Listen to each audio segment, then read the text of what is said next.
Ramesh, a middle-aged bus conductor, and Shankar, a cheerful bus driver, had been working together for 20 years on the same route.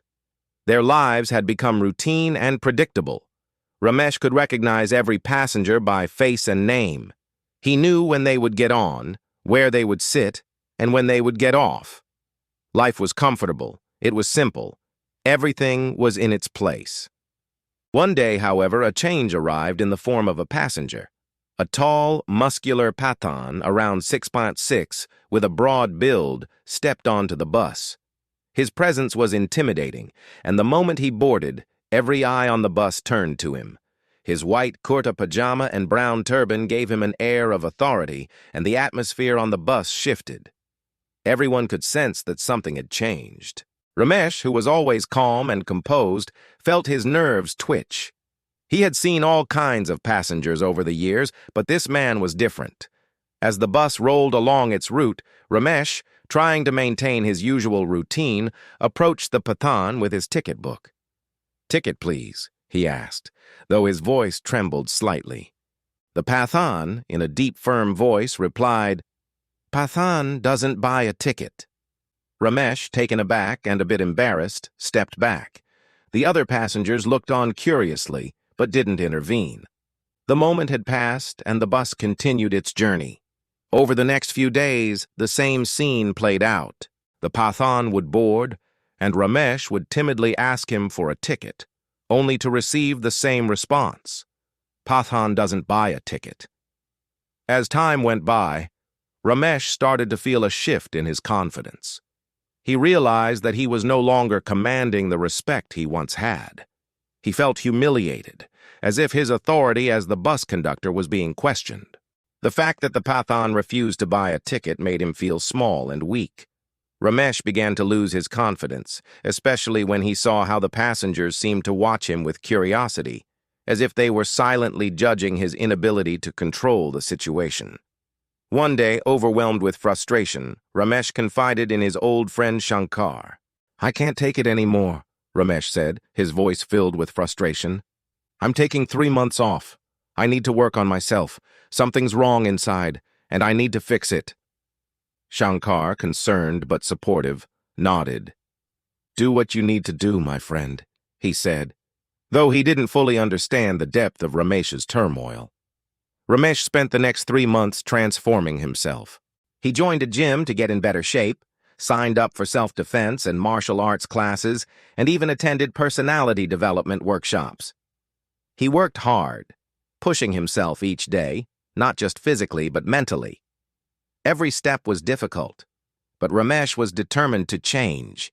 He wanted to build the confidence he had lost and become stronger inside and out. When the 3 months were up, Ramesh returned to work. He was no longer the timid, unsure conductor. His body was stronger, his posture straighter, and his mind more focused. He felt a new energy within him. He wasn't just going to face the Pathan again. He was going to confront the weakness within himself. A few days after Ramesh's return, the Pathan boarded the bus once more. As usual, a hush fell over the bus. The passengers glanced at each other, waiting to see what would happen next.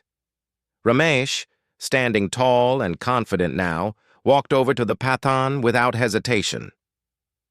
"Ticket, please," he said in a firm, steady voice, looking the Pathan directly in the eyes. The Pathan, as calm as ever, replied in his usual deep tone.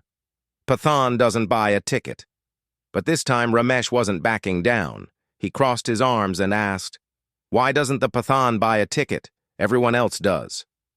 The Pathan looked at him, a small smile playing on his lips. He reached into his pocket and pulled out a small card.